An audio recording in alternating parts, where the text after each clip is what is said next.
যাবতীয় প্রশংসা একমাত্র আল্লাহ পাক রব্বুল আলামিনের জন্য, যার অশেষ কৃপায় আমরা এই মুহূর্তে মজলিসে উপস্থিত হতে পেরেছি। এই জন্য আল্লাহর নিকটে শুকরিয়া জ্ঞাপন করি, বলি আলহামদুলিল্লাহ। সময় খুব কম আর বিষয়টা অনেক লম্বা, যদিও বিষয়টা আমাকে আজকে বলা হয়েছে। আর ডেইলি যেহেতু আমরা ব্যস্ত থাকি, 8টা থেকে 1টা পর্যন্ত ক্লাস করাতে হয়, এরপরে ব্যস্ততা তো থাকি। এই বিশাল মাহফিলের আমাকে বিষয়টা এক ভাই বলেছিলেন যে এই বিষয়ে আলোচনা করবেন। ওই বিষয়গুলো মোটামুটি আলোচনা এর আগে করা আছে, একটু ভিন্ন স্টাইলে আরো কিছু নতুন নিয়ে সেটা সংগ্রহ করা হয়েছিল। পরে আবার ফোন করে যখন বলা হলো এই বিষয়টাকে কোনো রকম নোট তো করা হয়েছে, কিন্তু মাথায় ছক আঁকা হয়, এই জন্য আপনাদেরকে খুশি করতে পারবো। আর সময় খুবই শর্ট না হলো মোটামুটি একটা সিস্টেমে আনা যায়। বিষয়টা হচ্ছে বিজনেস, ব্যবসা। আমরা একটা আয়াতে কারিমা মনে রাখি খুব ভালো করে। আল্লাহ তাআলা বলেন, ওয়ালিল্লাহি মিরাসুস সামাওয়াতি ওয়াল আরদ, আসমান জমিনে যাহা কিছু আছে সব কিছুর মালিককে আল্লাহ তাআলা। লিল্লাহি মা ফিস সামাওয়াতি ওয়া মা ফিল আরদ, 7 আসমান 7 জমিনে যাহা কিছু আছে সব কিছুর মালিক আল্লাহ। ওয়া হুয়াল্লাযী খালাকা লাকুম মা ফিল আরদি জামিআ, তিনি এই জমিনে যাহা কিছু আছে সব তোমাদের জন্য সৃষ্টি করেছেন। কাদের জন্য সৃষ্টি করেছেন? আমাদের জন্য সৃষ্টি করেছেন। আমরা কত ভাগ্যবান সৃষ্টিজীব। আমরা দেখেছি ছোট্ট ছোট্ট বাচ্চাগুলো বিশাল হাতির পৃষ্ঠে উঠে রোডে রোডে চাঁদা করে না করে না? এই বিশাল হাতি সামান্য একটা ছোট্ট বাচ্চার অনুসরণ করে বা তাবেদারি করে বা দাসত্ব করে। মানুষকে আল্লাহ তাআলা এত সম্মানী বানিয়েছেন। সাগরের বিশাল মাছ জাহাজের পাশে এসে তাদের সহযোগিতা চায়। আপনারা দেখেছেন একটা বিশাল মাছ লোহাতে তাকে বাধা আছে, নৌকার জাহাজের পাশে এসে মাথা এভাবে উঠাইয়া বলতেছে আমার এই লোহাটা ছুটাই দাও। আরো বিশাল এক মাছকে দেখলাম, বিশাল বড়শি তার এক গালে লেগে আছে কতদিন থেকে, সেটা জাহাজের পাশে এসে আশ্রয় চাচ্ছে। সব কিছুর মালিক আল্লাহ। আর এই জমিনে যাহা কিছু আছে সব আমাদের জন্য আল্লাহ তাআলা সৃষ্টি করেছেন, বলেন সুবহানাল্লাহ। সুতরাং টাকা পয়সা, ব্যবসা বাণিজ্য এটা সব আল্লাহর পক্ষ থেকে। আল্লাহ যাকে চান তাকে দেন, যাকে চাই না তাকে দেন। এজন্য যাদের টাকা আছে, পয়সা আছে, অহংকার গৌরব করা যাবে না। সব সময় আল্লাহর জন্য এটাকে উৎসর্গ করতে হবে।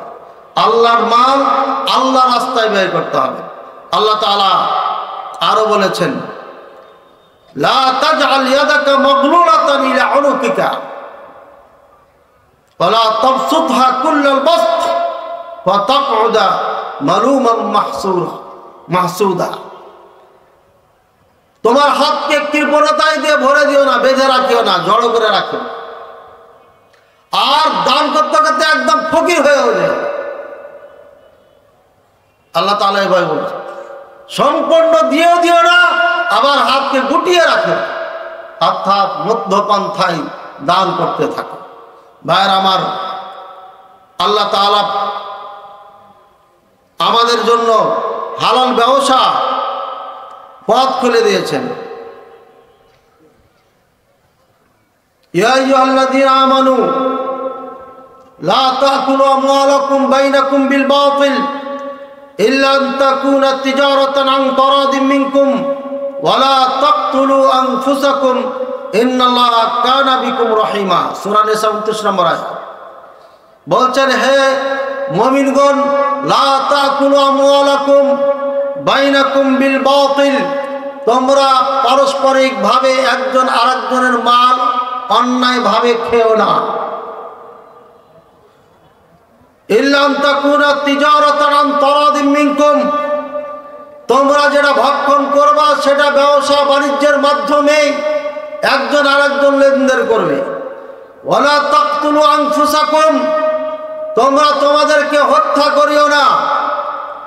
আল্লাহ তাআলা অন্য জায়গাতে বলেছেন, ওয়ালা তাকতুলু আওলাদাকুম মিন ইমলাক, তোমরা তোমাদের সন্তানদেরকে রিজকের ভয়ে হত্যা করিও না। ইন্নাল্লাহা কানা বিকুম রহিমা, আল্লাহ তাআলা তোমাদের ব্যাপারে বড় দয়াবান। আল্লাহ তাআলা সত্যিকারী দয়াবান। যদি দয়াবান না হতেন তাহলে আজকে পৃথিবী এত বড় বড় নাফরমানকে আল্লাহ এক ফোঁটা পানি পর্যন্ত দিতেন না। কিন্তু আল্লাহ পাক রব্বুল আলামিন আমাদের ব্যাপারে দয়াবান। ভাইরা, আমরা ব্যবসা বাণিজ্য নিয়ে কথা বলবো। কেন ব্যবসা বাণিজ্য করতে হবে? 1 নম্বর, 2 নম্বর আলোচনা করব ইসলামে ব্যবসা বাণিজ্যর গুরুত্ব এবং ফজিলত। 3 নম্বর, ব্যবসা বাণিজ্য করার জন্য কিছু নিয়ম নীতি রয়েছে, সেগুলো ফলো করতে হবে। 4 নম্বর, শরিয়াতের পক্ষ থেকে কিছু জবাবের কিছু নিয়ম নীতি কাঠামো দিয়েছেন, সেটা আমাদের ফলো করতে হবে। 1 নম্বর, ব্যবসা নিয়ে আলোচনা করব। কেন? এই জন্য যে ব্যবসা সম্পর্কে অধিকাংশ 3টি কারণ। 1 নম্বর হচ্ছে লিজাহলি কাসীরি মিনান নাস, অধিকাংশ মানুষ ব্যবসা সম্পর্কে জানে না। 2 নম্বর, ইত্তেজাউ কাসীরু মিনাশ শাবাব নাহবাত তাওযীফ আল হুকুমি, অধিকাংশ যুবকেরা সার্টিফিকেট নিয়ে সরকারি চাকরি করার জন্য দাঁড়ে দাঁড়িয়ে অফিসে ঘুরে বেড়ায়। এজন্য আজকে ব্যবসা নিয়ে আলোচনা। আর 3 নম্বর হচ্ছে তাজাইদু আদাদু আতিনিনা ফাল্লাযী ইয়াকুলু লা ইউজাদ আমাল হাযা গায়রু মানতাকি ফাল আমাল মাওজুদা। ওই সমস্ত যুবক বা মানুষের জন্য যারা বলে যে কোনো আমল, কোনো চাকরি বা কোনো কাজ পাওয়া যাচ্ছে না, তাদের জন্য আজকে এই আলোচনা হবে। ভাইরা আমার, এই 3টি কারণে আলোচনা আমরা আজকে ব্যবসা নিয়ে করব। আল্লাহ তাআলা আমাদের জন্য তৌফিক দান করেন, বলেন আল্লাহুম্মা আমিন। আল্লাহ পাক রব্বুল আলামিন বলেন, এই ব্যবসা বাণিজ্যটা এটা হচ্ছে আল্লাহর পথে যারা যুদ্ধ করে তাদের সাথে তুলনা করা হয়েছে। একজন বিজনেস আপনার ফ্যাক্টরিতে দোকানে বসে ব্যবসা করে, এটাকে তুলনা করেছেন কার? জিহাদের সাথে। বলেন সুবহানাল্লাহ। ওয়াখারুনা ইয়াদরিবুনা ফিল আরদি ইয়াবতাগুনা মিন ফাদলিল্লাহ ওয়াখারুনা ইউকাতিলুনা ফি সাবিলিল্লাহ। সূরা মুজাম্মিলের 20 নম্বর আয়াত। আল্লাহ পাক রব্বুল আলামিন বলেন, আমার বান্দার মধ্যে 2টা দল আছে।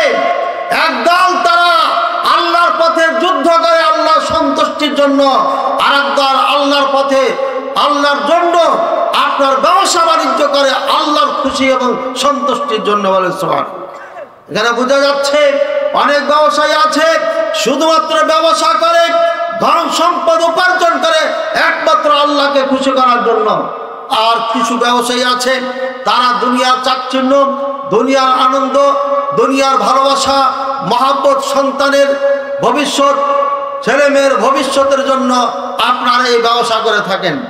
আল্লাহ পাক রব্বুল আলামিন এই ব্যবসার জন্য বলেছেন, ফাইদা কুদিয়াতুস সালাতু ফান্তাশিরু ফিল আরদ ওয়াবতাগু মিন ফাদলিল্লাহ। যখন তোমাদের সালাত পূর্ণ হয়ে যাবে, যখন সালাত তোমাদের আদায় করা হয়ে যাবে, তখন তোমরা জমিনে চলে যাও এবং আল্লাহর ফজল ও করমের দয়াতে তোমরা আল্লাহর কাছে আল্লাহর কাছে রিজিক তলব করতে থাকো, খুঁজতে থাকো।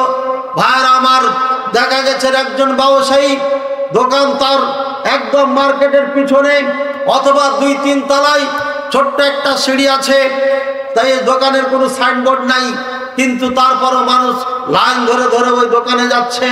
আমি নগাতে এক ব্যবসায়ীকে চিনি, শহরে 2 তলায় আপনার তার দোকান, বিশাল দোকান দিয়ে রেখেছেন।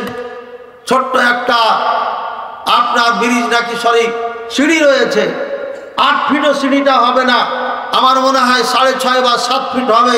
এই সিঁড়ি দিয়ে বেয়ে বেয়ে ভিতরে যায় দেখি দাঁড়ানোর জায়গা থাকে না। বলেন সুবহানাল্লাহ। এই যে ব্যবসা, আল্লাহ পাক রব্বুল আলামিনের জন্য ব্যবসা করলে আল্লাহ তাআলা তার ব্যবসায় বরকত দিবেন। রাসূলুল্লাহ সাল্লাল্লাহু আলাইহি ওয়াসাল্লাম আরো বলেন, عن عمر رضي الله تعالى عنه قال ما من مقام أحب إلي أن يأتيني فيه أجري بعد الجهاد في سبيل الله إلا أن أكون في تجارة أبيع وأشتري। ভাইরা আমার, ওমর রাদিয়াল্লাহু তাআলা আনহু বলেছেন, আমার কাছে জিহাদ ফি সাবিলিল্লাহর পরে সব থেকে উত্তম কাজ হচ্ছে এই জায়গাতে ব্যবসা করা, অর্থাৎ বাজারে বসে উনি দেখাচ্ছেন এইখানে আমার ব্যবসা করা হচ্ছে আমার কাছে সব থেকে উত্তম। এই জন্য যে আল্লাহ পাক রব্বুল আলামিন বলেছেন, ওয়া খারুনা ইয়াদরিবুনা ফিল আরদি ইয়াবতাগুনা মিন ফাদলিল্লাহ। একটি দল আছে আল্লাহর পথে যুদ্ধ করে, আর একটি দল আছে আল্লাহর ফজল ও করম, আল্লাহর দয়ায়, আল্লাহর মেহেরবানিতে তারা রিজিক তলব করতে থাকে। বলেন সুবহানাল্লাহ। সুতরাং জিহাদের সঙ্গে এই ব্যবসা বাণিজ্যকে যেহেতু আল্লাহ পাক রব্বুল আলামিন এক্সাম হিসাবে পেশ করেছেন, তাই আমার কাছে প্রিয় হচ্ছে এই বাজারে বিজনেস করা। কে বলছেন এই কথা? কে বলছেন? কে বলছেন বলেন না ভাই, জোরে বলেন। ওমর রাদিয়াল্লাহু তাআলা আনহু কে?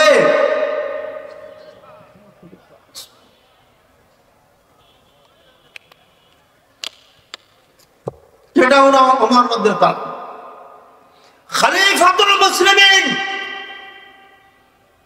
অর্ধ পৃথিবীর শাসক রাজা, যার কথা শুনে রোম পারস্যের পরাশক্তির কুরসি পর্যন্ত মিশে গেছে মাটির সাথে, যার কথা কোরআনের সাথে বারবার মিল খেয়েছে।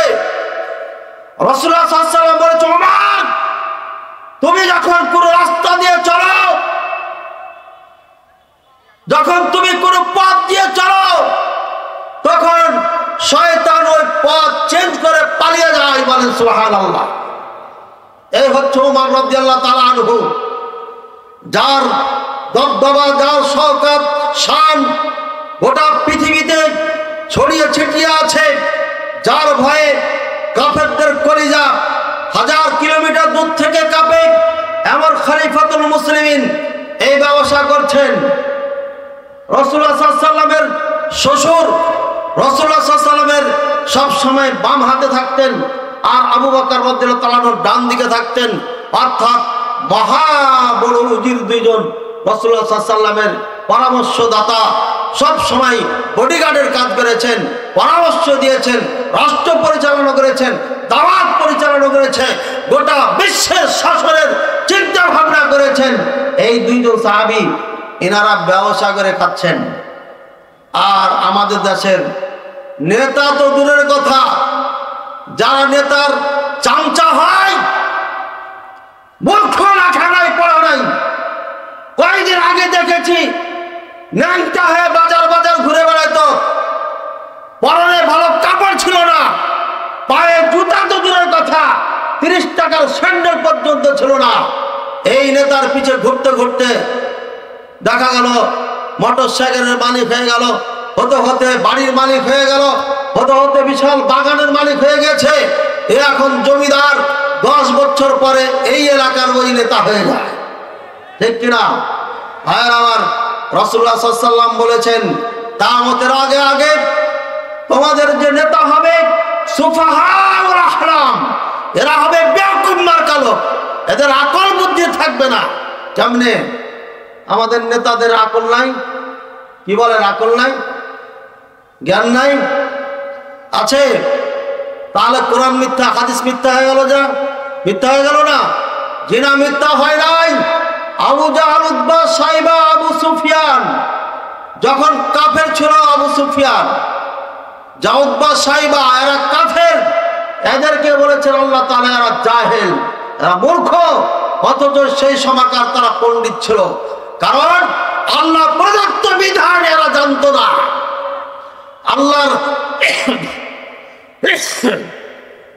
আল্লাহর ভয় এদের অন্তরে ছিল না, আল্লাহর বিধিবিধানের পরোয়া এরা করতো না, আল্লাহ তাআলার বিধান অনুযায়ী তারা চলতো না, কাউকে চলতে দিত না, যার কারণে তাদেরকে বেয়াকুব বলেছে। সূরা বাকারার প্রথম পৃষ্ঠার দ্বিতীয় পৃষ্ঠায় দেখবেন, প্রথম পৃষ্ঠার পরেই আল্লাহ তাআলা এদেরকে বেয়াকুব বলেছেন।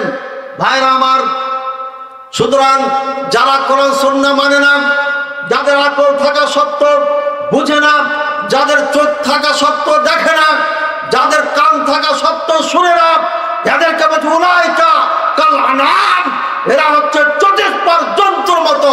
শুধু তাই বলে ক্ষান্ত হন নাই, আল্লাহ পাক রব্বুল আলামিন বলেছেন বালহুম আদল, তার থেকেও এরা নিকৃষ্ট। ভাইরা আমার, নিকৃষ্ট যদি না হয়, তেমনি একজন মানুষ হয়ে একজন মানুষকে দিনের দুপুরে বাজারে, মাঠে ঘাটে, মানুষের সম্মুখে অস্ত্র দিয়ে, হাসা দিয়ে, কাঁটা দিয়ে, বটি দিয়ে, ছোরা দিয়ে কপিয়া কপিয়া হত্যা করতে পারে। এরা আবু জাহালকে ছাড়িয়ে গেছে, এরা ফিরআউন নমরুদকে পর্যন্ত ছাড়িয়ে গেছে। এই জন্য এরা হচ্ছে রাসূলুল্লাহ সাল্লাল্লাহু আলাইহি ওয়াসাল্লামের হাদিসের মিসদাক। এদের কি বলেছে, এই বেকুব গেলেই রাজত্ব করবে কায়েম। ভাইরা আমার, তবে ভালো নেতা আছে যারা আল্লাহকে ভয় করে, যারা ইসলামকে ভালোবাসে, যারা আলেম ওলামাদেরকে ভালোবাসে, নিঃসন্দেহে তার মাঝে আল্লাহ ভীরুতা আছে, তার দ্বারা অন্যায় হতে পারে না। যেই নেতার মাধ্যমে অন্যায় হয়, যেই নেতার মাধ্যমে মানুষ নিরাপদ হয় না, যেই নেতার মাধ্যমে মানুষের জানের নিরাপত্তা নেই, যেই নেতার কাছে মানুষের মান সম্মানের নিরাপত্তা নাই, যেই নেতার কাছে মানুষের মালের নিরাপত্তা নাই, ওই নেতাকে রাসূলুল্লাহ সাল্লাল্লাহু আলাইহি ওয়াসাল্লাম বেওকুফ বলেছেন। আর বলেছেন কি, ইয়াতাতাল আনতারাল হুফাতাল উরাতা রান্নাস, তুমি দেখবে কিয়ামতের আগে আগে ন্যাংটা যারা, পায়ে জুতা যাদের নাই, পরনে কাপড় নাই, এরা নেতা হবে। ইয়াতাতাওয়ালুনাল বুনিয়ান, এরা লম্বা লম্বা বিল্ডিং বানায়। এই জন্য মুসলিম দেশে মুসলমান নেতাদেরকে বলবো, আপনারা ওমর রাদিয়াল্লাহু তাআলা আনহুর আদর্শ গ্রহণ করেন, আবু বকর রাদিয়াল্লাহু তাআলা আনহুর আদর্শ গ্রহণ করেন। আবু বকর রাদিয়াল্লাহু তাআলা আনহু খলিফাতুল মুসলিমিন নিযুক্ত হয়েছে। সকালে উনি কাপড়ের গাঁঠি বস্তা বোঝা মাথায় করে বাজারে চলে যাচ্ছেন। ওমরের সঙ্গে দেখা, আমিরুল মুমিনিন আপনি কোথায় যাচ্ছেন? বলেন আমার কাজ যেটা সেটা করতে যাচ্ছি, আমি তো ব্যবসায়ী, বিজনেস করে খাই। ওমর রাদিয়াল্লাহু তাআলা আনহু বলছেন, আপনি এতদিন আবু বকর সিদ্দিক ছিলেন, আর এখন হচ্ছেন আমিরুল মুমিনিন, সমস্ত মুসলিম জাহানের রাজা বাদশাহ। আপনি যদি ব্যবসায় ব্যস্ত থাকেন তাহলে দেশ চালাবে কেটা? ওমর রাদিয়াল্লাহু তাআলা আনহু বললেন, চলেন মসজিদে যাই। মসজিদে যাওয়ার পরে ওমর রাদিয়াল্লাহু তাআলা আনহু ডাক দিয়ে বললেন, হে মদিনার মানুষেরা, তাআলাও, তোমরা চলে আসো ইলা মসজিদিন নবী সাল্লাল্লাহু আলাইহি ওয়াসাল্লাম, মসজিদের নবীর কাছে আসো। সমস্ত সাহাবায়ে কেরাম ছুটে আসলেন। ওমর কেন ডাক দিচ্ছেন? বলছি, ইয়া আইয়ুহান নাস, হে মানব জাতি, ইয়া আসহাবান নবী সাল্লাল্লাহু আলাইহি ওয়াসাল্লাম, হে নবী করিম সাল্লাল্লাহু আলাইহি ওয়াসাল্লামের সাথীগণ, ইযা তাজারারু ওমর আবু বকর রাদিয়াল্লাহু আনহু মাই আমরুন নাস ওয়া মাই ইয়াতাআম্মার, যদি ওমা ইয়াতাওয়াল্লা আমরুন নাস আও কামা কাল, যেভাবে ওমর রাদিয়াল্লাহু আনহু বললেন, হে আমার সাথীরা, হে রাসূলুল্লাহ সাল্লাল্লাহু আলাইহি ওয়াসাল্লামের সাথীরা, যদি আবু বকর রাদিয়াল্লাহু তাআলা আনহু বাজারে গিয়ে কাপড় বিক্রি করেন, বাজারে যদি নিজে ব্যস্ত হয়ে যান, তাহলে পরে দেশ চালাবে কেটা? মানুষের দায়িত্ব পালন করবে কেটা? সুতরাং তার আপনার একটা বেতন নিযুক্ত করতে হবে। তখন উনি বললেন, আমরা বেতন আবু বকর রাদিয়াল্লাহু আনহুকে বললেন, আমরা আপনাকে 200 টাকা নাকি 150 টাকা বেতন দিব। আবু বকর রাদিয়াল্লাহু তাআলা আনহু বলছেন, আমি আর থেকে বেশি উপার্জন করি। তখন বললেন, তাহলে পরে আমরা আপনাকে 250 বেতন দেব। তখন বললেন, আমি এর থেকে বেশি কামাই করি, তবে এটা আমার জন্য চলবে। উমর রাদিয়াল্লাহু তাআলা আনহু কে বললেন, কত টাকা ইনকাম করেন? বলে, আমি 500 টাকা ইনকাম করি, তবে আমার আর প্রয়োজন নাই, 250 টাকা হলে আমার চলবে। নেতা দেখেছেন? নেতা কি বলেন? বুঝেছেন না বুঝেন নাই? এই বাংলাদেশের সকল নেতাকে কিয়ামতের ময়দানে আবু বকর রাদিয়াল্লাহু তাআলা আনহুর সামনে দাঁড় করানো। তার ইনকামের অর্ধেক টাকাই তিনি রাজি হয়ে যান, আর সেই বেতন দিয়ে জীবন যাপন করেন। আর আপনাদের তো সম্পদ অর্থ আছি, তারপরে এই ফকির মিসকিনদের গম চুরি করে খেয়েছে কেন? বলবে না? বলবে না? ভাইয়ের আমার, বেচা কিনা নিয়ে বিশাল আলোচনা। আমি আগে বলেছি, এই আলোচনা যদি সারা রাত করেন তাও শেষ হবে না, কারণ ব্যবসা বাণিজ্যের মধ্যে হালাল হারাম লুকিয়ে রয়েছে। তাই ইসলাম এর প্রতি বেশি গুরুত্ব দিয়েছেন। আল্লাহ পাক রব্বুল আলামিন বলেন, ইয়া আইয়ুহাল্লাযীনা আমানু কুলু মিনাত তাইয়্যিবাত, হে ঈমানদারগণ, তোমরা পবিত্র খাও। ওয়ানফিকু মিন তাইয়্যিবাতি মা কাসাবতুম ওয়া মিম্মা আখরাজনা লাকুম মিনাল আরদি। দুইটি আয়াতের একসাথে অনুবাদ করছি।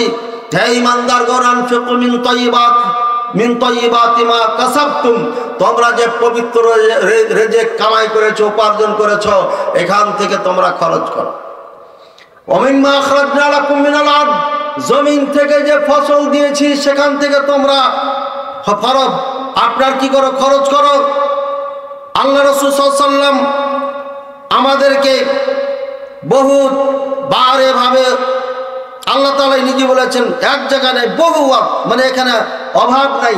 ভাইয়ের আমার, আল্লাহ পাক রব্বুল আলামিন বলেন, ইয়া আইয়ুহাল্লাযীনা আমানু কুলু মিন তাইয়্যিবাতি মা রাযাকনাকুম, হে ঈমানদারগণ, তোমরা তোমাদের পবিত্র খাবার যেটা দিয়েছি আমি রিজিক, সেখান থেকে তোমরা খাও।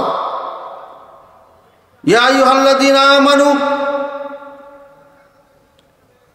কুলু মিন তাইয়্যিবাতি মা রাযাকনাকুম ওয়াশকুরু লিল্লাহি ইন কুনতুম ইয়্যাহু তা'বুদুন।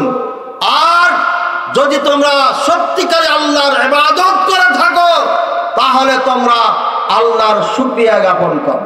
আল্লাহ তাআলা আমাদের যা দিয়েছেন তা দিয়ে শুকরিয়া জ্ঞাপন করতে হবে।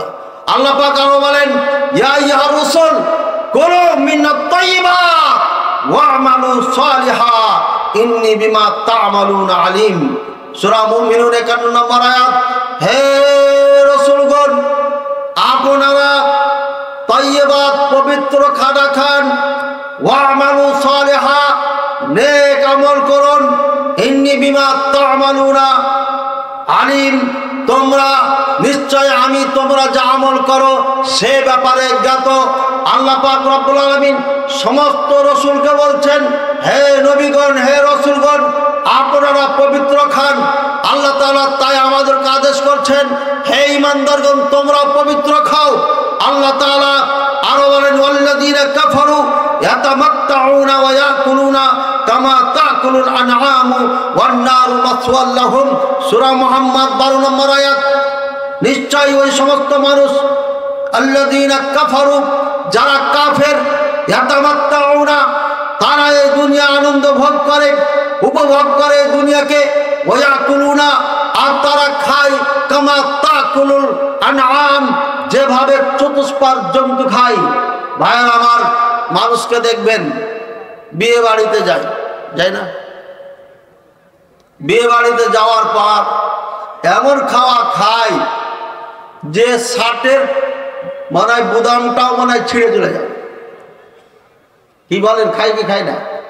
হ্যাঁ, আর ও মনে করে আমি তো এখানে 1000 টাকা বা 2000 টাকা দিবই, বা 5000, 10,000, যার যেমন অ্যাবিলিটি আছে দেয়। সুতরাং এত তো খেতে পারবো না, তাই সব আইটেম দাও দাও দাও, দেওয়ার পরে পুরা প্লেট ভর্তি করে রেখে চলে যায়। বুঝছেন? করে না করে না? আমাদের দেশে এটা হয়। তারপরে দেখবেন প্লেট যেখানে ফেলা হয় দেখবেন যে অগণিত খাবার নষ্ট হয়ে যাচ্ছে। ভাইয়ের আমার, এটা অত্যন্ত মারাত্মক রোগ আমাদের জন্য। ইয়া আইয়ুহাল্লাযীনা আমানু লা তাকুলুর রিবা আযআফাম মুযাআফা ওয়াত্তাকুল্লাহ লাআল্লাকুম তুফলিহুন। হে ঈমানদারগণ, তোমরা সুদ খায়ো না, ডবল তেগুন, 2 গুণ 3 গুণ 4 গুণ বাড়িয়ে চাড়িয়ে খায়ো না। ওয়াত্তাকুল্লাহ, আল্লাহকে তোমরা ভয় করো। লাআল্লাকুম তুফলিহুন, হতে পারে তোমরা সফল হইয়া যাইবা। ভাইয়ের আমার, আল্লাহ পাক রব্বুল আলামিন এই সুদকে হারাম করেছেন। আল্লাহ পাক রব্বুল আলামিন আরো বলেন, ফামান জাআহু মাউইযাতুম মির রাব্বিহি ফান্তাহা ফালাহু মা সালাফ। আল্লাহর পক্ষ থেকে যাদের কাছে ওয়াজ এসে গেছে, নসিহা এসে গেছে, বক্তা তাহেরপুরের মাহফিলে সুদের উপর আলোচনা করেছে, এরপরে ফান্তাহা, তাহার পরে সে মৃতকে বিরত রেখেছে, এরপরে আর সুদ খায় নাই। আল্লাহ তাআলা বলছেন, মা কাদ সালাফ, এর পূর্বে যা করেছে, যা সুদ খেয়েছে, ও যদি তওবা করে ফিরে যায়, ফিরে আসে, আর জীবনে সুদে হাত না দেয়, কখনো না যায়, তাহলে পিছনে আমি গুনাহগুলোকে তার মাফ করে দেব। ভাইয়ের আমার, ওমান আদা ওয়া আমরুহু ইলাল্লাহ ওমান আদা, আর ওমান আদা, আর যে ব্যক্তি ওয়াজ শোনার পরও আবার সুদ খাইতে থাকে, খাওয়ার থেকে বিরত হয় না, ফাউলাইকা আসহাবুন নার হুম ফিহা খালিদুন, তারা চিরকাল জাহান্নামে থাকবে, এই জাহান্নাম থেকে বের হতে পারবে না। এটা কোরআনে। ওয়াজ শোনার পরে বিরত থাকলে আল্লাহ আপনাকে ক্ষমা করে দিবেন। ওয়াজ শোনার পরও যদি এটা চলমান রাখেন, সুদের উপরে থেকে যান, তাহলে পরে ফাউলাইকা আসহাবুন নার, এরা হচ্ছে জাহান্নামী, হুম ফিহা খালিদুন, এরা চিরকাল জাহান্নামে থাকবে। ভাইরা আমার, উলামায়ে কেরাম আছেন, আয়াতের তাফসীর আমি করলাম না, আমি খালি অনুবাদ করলাম। এই আয়াতের অনুবাদ হচ্ছে এটাই, তারা হবে জাহান্নামী, তারা জাহান্নামে সদা সর্বদা থাকবে, অর্থাৎ চিরকাল থাকবে। বাকি ব্যাখ্যা আছে, ওদিকে যাওয়ার সময় নাই, গেলাম না। ভাইরা আমার, আজকে এই সুদের উপরে আমি করছি, আপনারা শুনছেন, এরপরও যদি সুদের উপরে অটুট থাকেন, কালকে যদি আপনি সকাল ভরে ব্র্যাক ব্যাংকে অফিসে ছুটে যান, আপনি যদি লিকে ছুটে যান, গাকে ছুটে যান, আপনি যদি গ্রামীণে ছুটে যান, আপনি যদি আশায় ছুটে যান, আপনি যদি যত ধরনের আশা মাশা ফাঁসা বাসা যা আছে শয়তানের বাসা, সব বাসায় হলো হারাম। যারা এখানে চাকরি করে সকালে হারামের মধ্যে জড়িত আছে, এদের কোনো আমল আল্লাহর দরবারে কবুল হবে না।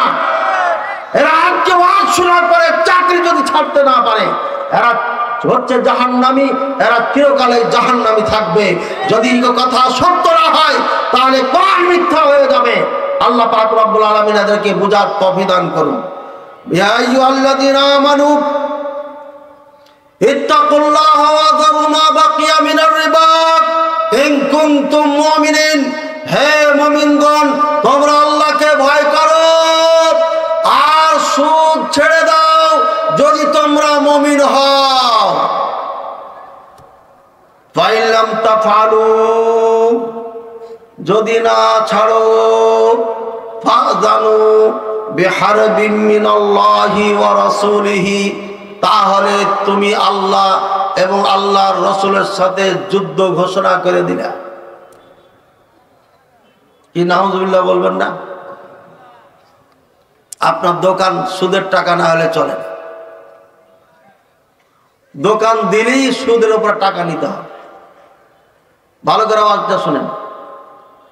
ফাইলাম তাফালু, যদি এই সুদ না ছেড়ে দাও, ফাযানু বিহারবিন মিনাল্লাহি ওয়া রাসূলিহি, তাহলে পরে আল্লাহ আল্লাহ রাসূলের সাথে আপনি যুদ্ধ ঘোষণা করবেন।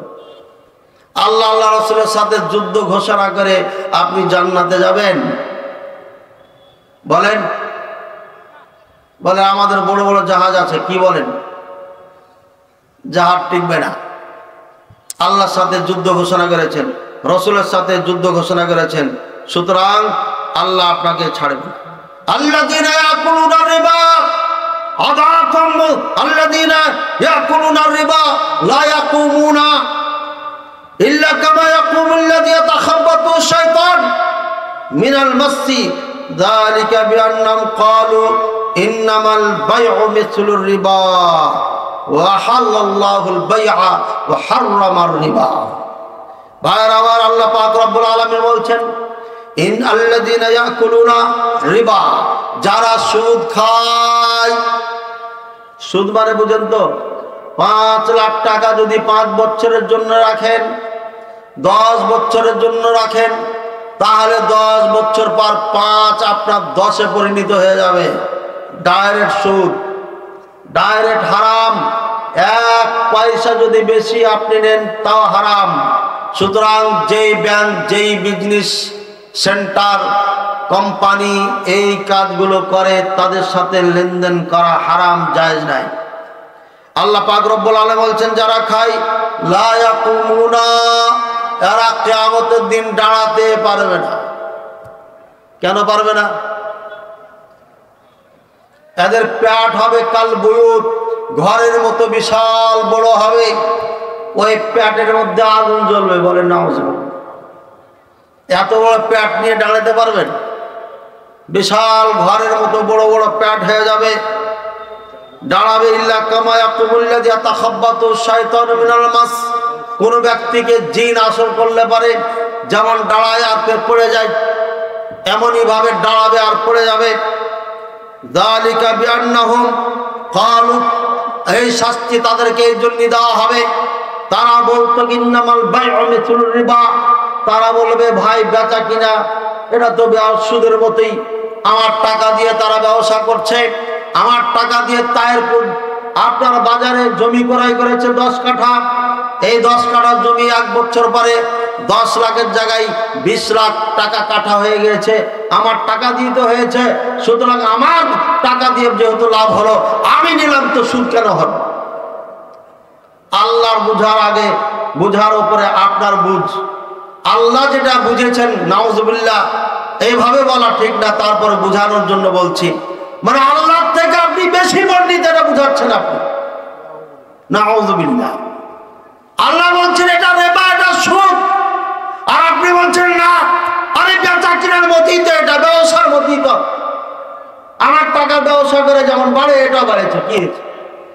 যুক্তি উক্তি দিয়ে এই স্পষ্ট হারামকে হালাল বলতে চাই, তারা জানে না আহাল্লাল্লাহুল বাইআ ওয়া হাররামার রিবা, আল্লাহ তাআলা ব্যবসা বাণিজ্যকে হালাল করেছেন আর সুদকে হারাম করেছেন। ভাইরা আমার, মনে রাখবেন ইয়ামহাকুল্লাহুর রিবা ওয়া ইউরবিস সাদাকাত ওয়াল্লাহু লা ইউহিব্বু কুল্লা কাফফারিন আথীম। সূরা বাকারা 265 নম্বর আয়াত। আল্লাহ তাআলা বলছেন যারা সুদ লেনদেন করেন তাদের বরকত জীবন থেকে উঠিয়ে নেওয়া হয়, আর যারা সাদকা করে, দান করে, তাদের জানে মালে আল্লাহ বরকত দিয়ে দেন। বলে সুবহানাল্লাহ। বুঝেছেন এবার কেমন করে? জি, আরো একটা বিশেষ বিষয় বেড়ে গেল। ভাইয়েরা আমার, আমি দেখেছি নিজের চোখে, এই সুদী ব্যাংকে লেনদেন করে কয়েকটা বকরি নিয়েছিল। এই বকরিওয়ালা শেষ পর্যন্ত নিজের মেয়েকে বেশ্যা বানিয়েছে, তারপরে স্ত্রীকে বেশ্যা বানিয়েছে, তারপরে এলাকা ত্যাগ করে ঢাকা পালিয়েছে, গার্মেন্টসে কয়েক বছর চাকরি করে কাম করে ওই ডিঙিটা বিক্রি করে আপনার পরবর্তীতে এলাকায় যে রোডের খাস জমিতে বসবাস করছে। এই লোকটাকে আমি চিনি, এই লোকটার বাড়ি ঘর জানি। ভাইয়ের আমার, এই হলো সুদের পরিণতি। আল্লাহ পাক রব্বুল আলামিন তার জীবন থেকে বরকত উঠে নেয়, বরকত রাখে না। ভাইয়ের আমার, যারা সুদের সাথে জড়িত ছিলেন 17 বছর, আপনারা যারা দেখেছেন চোখে চোখে এত ডাবত, এত ক্ষমতা, তাদেরকে দেখলেন কেউ এগুলো ফেলে ফেলে পালাচ্ছে, কেউ এই নৌকায় পালাচ্ছে, কেউ আবার বোরকা পরে পালাচ্ছে, কেউ জঙ্গল দিয়ে, কেউ সাগর দিয়ে, কেউ কোন দিক দিয়ে পালাতে পালাতে সব ধরা এখন পিঞ্জিরার মধ্যে। দেখেন বরকত উঠাইছে কিনা। এত সম্পদ জেলখানায় বসে খেতে পাই না, এত সম্পদ সব ফেলে রেখেছে, কুকুর শিগালে খাচ্ছে, খাবে, এরা ভক্ষণ করতে পারবে না। এ হচ্ছে সমস্যা। ভাইর আমার, আল্লাহ রাসূল সাল্লাল্লাহু আলাইহি ওয়াসাল্লাম বলেন, ইন্নামাস সাদাকাত তুফিউ গাযাবার রহমান। দান খয়রাত আল্লাহর গজবকে, ক্রোধকে ধ্বংস করে দেয়। বলে সুবহানাল্লাহ। আল্লাহর ক্রোধকে খেয়ে ফেলে দান খয়রাত। সুতরাং এই বিশাল আয়োজন যেখানে করেছেন, অত্র আয়োজনে অনেক টাকা ব্যয়। ছোট্ট একটা আমি প্যান্ডেল বানিয়ে একটা মাহফিল করেছি 9 বছর পরে। সেখানে যে ব্যয় হয়েছে তাতে অনুভব করছি এখানে কি ধরনের ব্যয় হতে পারে। সুতরাং এই বিশাল মাহফিলের পাশে দাঁড়িয়ে আপনারা আল্লাহ তাআলার সান্নিধ্য অর্জন করবেন, আল্লাহ তাআলা জানে মালে টাকা পয়সায় বরকত দান করবেন। ভাইরা আমার, বলতে যাচ্ছিলাম, আমাদের দেশের জমি বন্ধক নিয়ে হজ করতে যায়। আজকে একজন ফোন দিয়েছেন, সাহেব কিছু টাকা কম হয়ে গেছে, সুতরাং জমি বন্ধক রেখে তার থেকে আমি 1 লাখ টাকা নিব, বিনিময়ে এই জমি 1 বিঘা সে আবাদ করে খাবে, যতদিন টাকা ফেরত না দিব ততদিন সে আবাদ করবে। এই মর্মে টাকা নেওয়া যাবে কিনা? মনে রাখেন, এই বন্ধক রাখা সম্পূর্ণরূপে হারাম, জায়েজ না। হজ হওয়া তো দূরের কথা, ও আল্লাহর সাথে, রাসূলুল্লাহ সাল্লাল্লাহু আলাইহি ওয়াসাল্লামের সাথে যুদ্ধ ঘোষণা করে দিয়েছে। সুতরাং হারাম পয়সা দিয়ে দান করে কোনো লাভ হবে না, হারাম পয়সা দিয়ে হজ উমরা করে কোনো লাভ হবে না।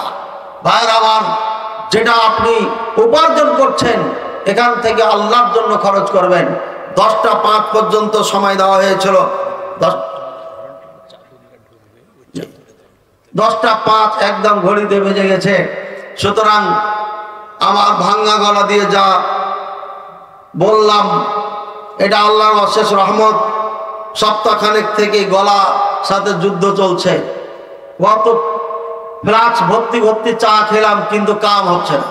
আল্লাহর কি অশেষ রহমত, কালকের থেকে একটু আরাম পেয়েছি, যার কারণে কাশি টাশি মনে হলো না। এটা খাস আল্লাহর রহমত। জয়পুরহাটে মাহফিল ছিল, ভাবছিলাম যে কথাই বলতে পারবো না। মাহফিলে উঠার আগেই রুমের মধ্যে কাশতে কাশতে হয় না, দেখলাম যে একবারও কাশি হলো না পুরা মাহফিলে। আলহামদুলিল্লাহ, আজকেও তাই হয়েছে। এটি খাস আল্লাহর রহমত। আল্লাহর পথে কাজ করলে, আল্লাহর জন্য কাজ করলে আল্লাহ সুপথ করে দেন, আল্লাহ পথ ফেলে দেন। মাহফিলের কর্তৃপক্ষর পক্ষ থেকে অনেক যুবক ভাইয়েরা টোনা নিয়ে যাবেন। আপনারা প্রত্যেকেই যে যা পারবেন, অল্প পারেন, 1 টাকা পারেন, আপনি দিবেন, শরীক হবে, খালি হাতে ফেরাবেন না। আর সব জায়গাতে তো ভাইরা যেতে পারবে না, কেউ নেন নেন নেন, নিয়ে ওনাদের কাছে দিয়ে দেন, নিয়ে ওনাদের কাছে দেন। যারা নিয়ে দিয়ে দিবেন, নিয়ে দিয়ে দিবেন, একজন দাঁড়াবেন ওখানে, বুঝছেন? আবার নিজের পকেটে ভরিয়েন না, সাবধান। কেউ দেখে না, দেখে কে? আল্লাহ। এই বহুত ওয়াজ ছিল, সময় নাই, যার কারণে এখানেই শেষ করছি।